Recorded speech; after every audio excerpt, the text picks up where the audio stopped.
Hexagone, actualité.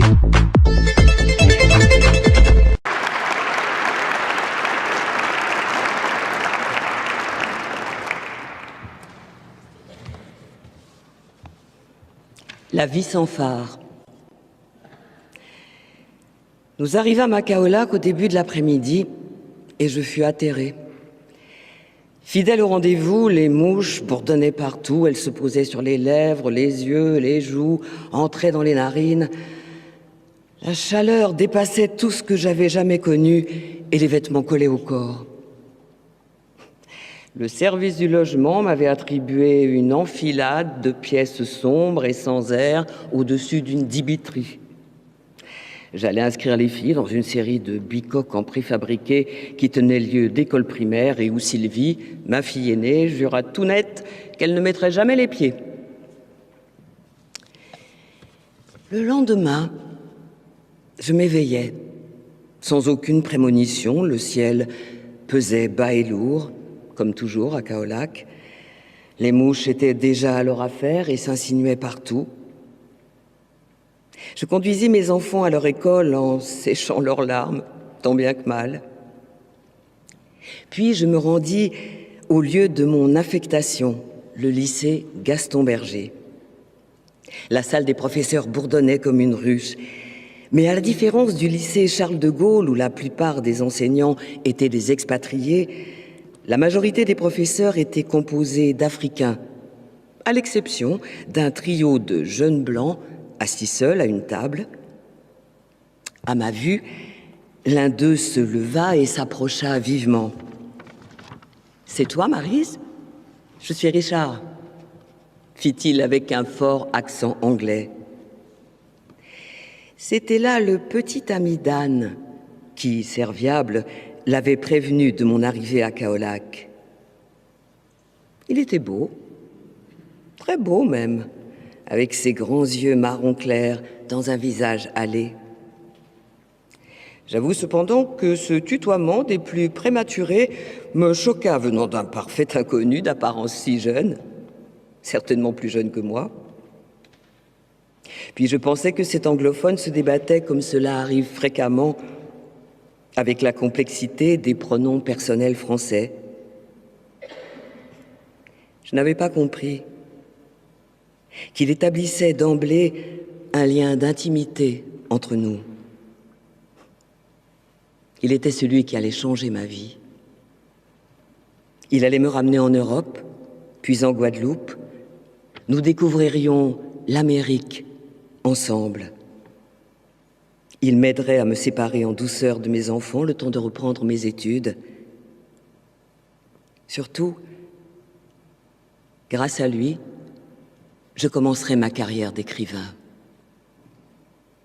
L'Afrique, enfin domptée, se métamorphoserait et se coulerait soumise dans les replis de mon imagination. Elle ne serait plus que la matière de nombreuses fictions.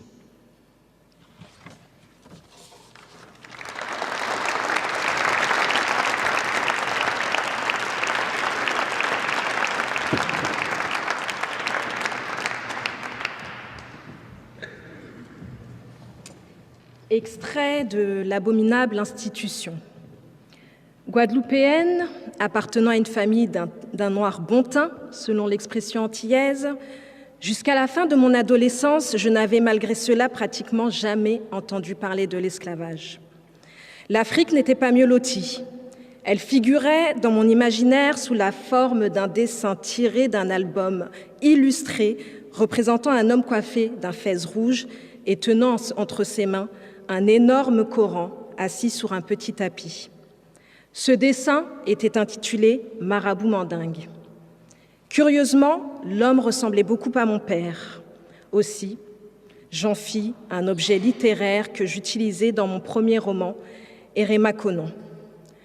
Cette ignorance ne doit ni surprendre ni choquer. La génération à laquelle appartenaient mes parents était celle de parfaits colonisés. Je veux dire qu'elle avait intégré tous les mythes et toutes les contre-vérités de l'Europe. Mes parents étaient convaincus que leurs ancêtres avaient mérité l'esclavage, à cause de leur sauvagerie, de leur barbarie, leur laideur. Ils portaient en eux, cachés sous les grands airs qu'ils se donnaient, la honte, plaie inguérissable. C'est ainsi que j'explique a posteriori le regard mélancolique de ma mère. Il me fallut attendre d'arriver à Paris comme étudiante à la fin des années 50 pour que tout change. Alors, je devins l'inséparable d'une camarade de classe dont le père fort connu était professeur d'histoire à la Sorbonne et qui entreprit de faire mon éducation. Une fois la semaine, nous nous asseyions dans son bureau, frais et sombre comme une catacombe, et devant mes yeux stupéfiés, il déroulait le monde. J'appris que celui-ci se divisait en 2 camps et que les miens avaient fait partie de celui des victimes. À quelque temps de là, je traduisis avec Richard Philcox le livre clé d'Eric Williams, Capitalisme et esclavage. Des années plus tard, quand Christian Paul, secrétaire d'État chargé de l'Outre-mer dans le gouvernement Jospin, me demanda de présider le comité pour la mémoire de l'esclavage, créé après la loi Taubira, j'acceptais avec enthousiasme car j'avais l'impression de réparer l'inaction de mes parents. Parler de l'esclavage n'est pas chose aisée. Pour certains, il fut une voie royale où se pressaient têtes couronnées, ministres favoris, hommes d'église, négociants, aventuriers, marins. Il générait des fortunes considérables, tant publiques que privées. Les façades des hôtels particuliers de la ville de Nantes en font foi. En même temps, dès sa naissance, l'institution abominable fut critiquée et violemment dénoncée. En France, les premiers à la démolir furent les philosophes Voltaire, Jean-Jacques Rousseau et les encyclopédistes Diderot et d'Alembert. Fait important, l'esclavage suscita contre lui l'union sacrée des intellectuels et des artistes. Mais le plus beau texte publié contre l'esclavage est un poème d'Aimé Césaire, Cahier d'un retour au pays natal. Aimé Césaire, on le sait, fut le premier à revendiquer l'ancêtre africain. Le cahier, en effet, se termine par une ode d'une extrême beauté et qui exalte les cœurs. Écoutons-la ensemble. La négraille aux senteurs d'oignons frits retrouve dans son sang répandu le goût amer de la liberté. Et elle est debout, la négraille assise inattendument debout, debout dans la cale, debout dans les cabines, debout sur le pont, debout dans le vent, debout sous le soleil, debout dans le sang, debout et libre.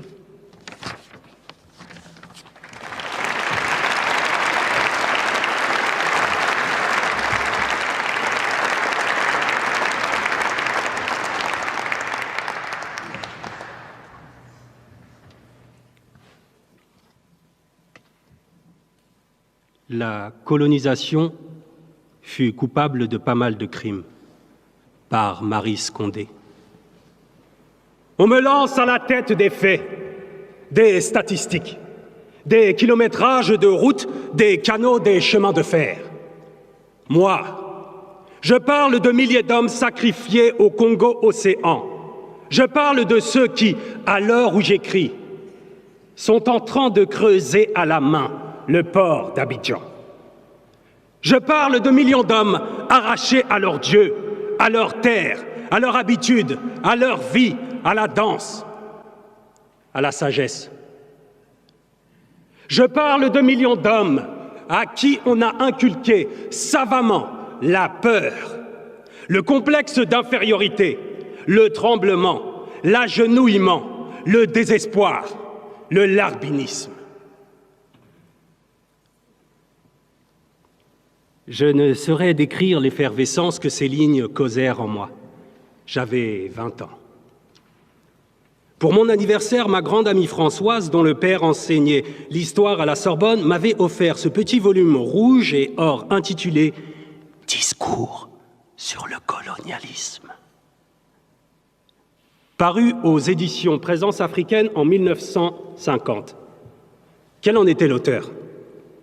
Un poète martiniquais du nom d'Aimé Césaire. Est-ce à dire que dès lors ma vie changea radicalement? Je suis une colonisée, me répétais-je avec ivresse, paradant mon identité découverte. Non, la France n'était pas ma mère patrie, ma métropole. Mon peuple qui avait tant souffert était une victime et je devais tout faire pour le soulager. Discours sur le colonialisme devient dès lors ma Bible et sans exagération, c'était en partie à cause de lui que je partis pour l'Afrique. Je passerai rapidement sur ces 12 années turbulentes. Je ne citerai que 2 événements. Le mari de ma sœur fut emprisonné pour un complot imaginaire et mourut en détention dans une prison de la Guinée. Moi-même, je fus emprisonné et expulsé du Ghana, car j'avais le malheur de posséder un passeport de la Guinée, pays où s'était réfugié Kwame Nkrumah. Pour tenter de comprendre quelque chose à ce qui se passait autour de moi, je me plongeais dans la lecture des « damnés de la terre » de Frantz Fanon, qui, avec sa lucidité et son humour coutumier, m'avertissait. Après ce tumulte que je dirais aujourd'hui, moi, vieillarde, fuyant le fracas des villes, réfugié dans la paix du Luberon et se bornant à dénombrer les naissances de mes arrière-petits-enfants. Si je reste convaincu que la colonisation fut coupable de pas mal de crimes, je n'en demeure pas moins persuadé que pendant les régimes qui se suivirent, sous le soleil des indépendances, pour emprunter l'expression à l'écrivain ivoirien, notre ami parti trop tôt, Amadou Kourouma, il s'en commit un aussi grand nombre comme par le passé. Les dirigeants ne se soucièrent guère du bien-être de leur peuple et les laissèrent ignorants, affamés, victimes de toutes les détresses. Le flot de migrants qui se pressent aux portes de l'Europe en fait foi. Ma petite Guadeloupe, elle, n'a pas connu les indépendances. En 1946, elle a changé de nom de baptême et demeure un département français d'outre-mer. Hélas, elle non plus ne va pas bien. Alors, que conclure? Mais précisément, faut-il conclure? Ne concluons pas, rêvons plutôt, imaginons. L'histoire du monde n'est pas finie. Déjà, des esprits éclairés prédisent la mort de l'Occident. Un jour viendra où la terre sera ronde, où les hommes se rappelleront qu'ils sont des frères et seront plus tolérants. Ils n'auront plus peur les uns des autres, de celui-ci à cause de sa religion ou celui-là à cause de sa couleur de peau, de cet autre à cause de son parler. Ce temps viendra, il faut le croire. Yeah, cri! Yeah, Mistigri! Est-ce que Maryse dort? Non.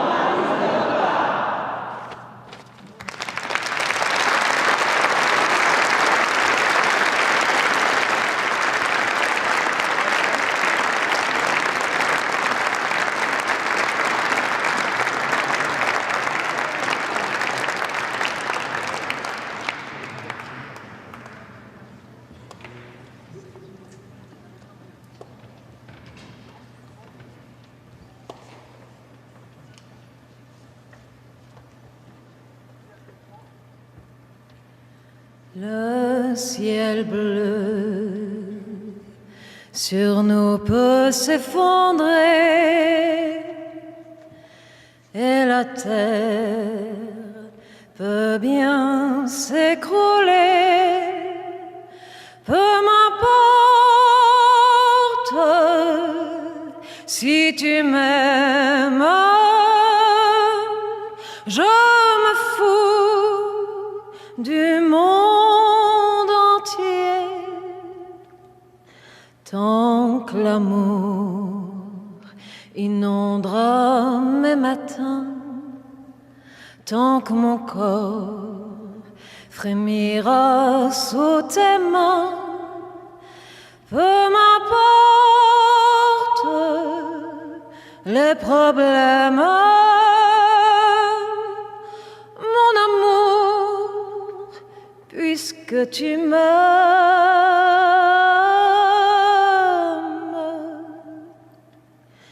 J'irai jusqu'au bout du monde, je me ferai teindre en blonde si tu me le demandais.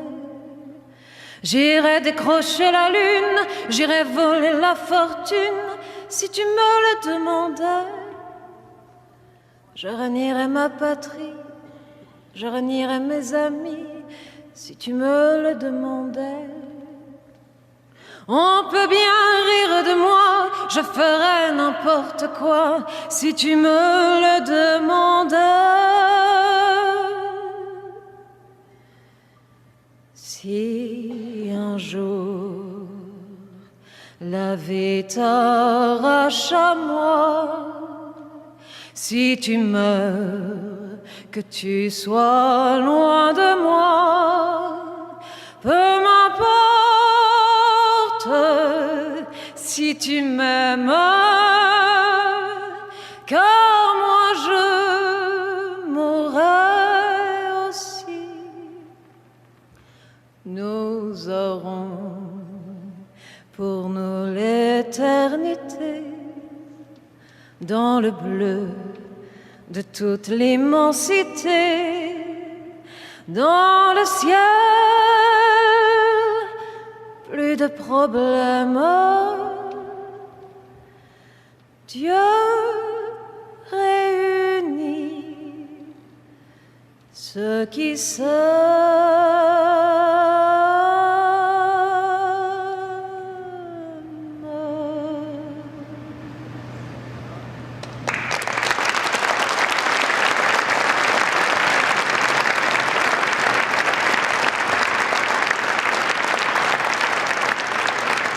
Outremernews.fr, le site de l'actualité Outre-mer, 24 heures sur 24 et 7 jours sur 7.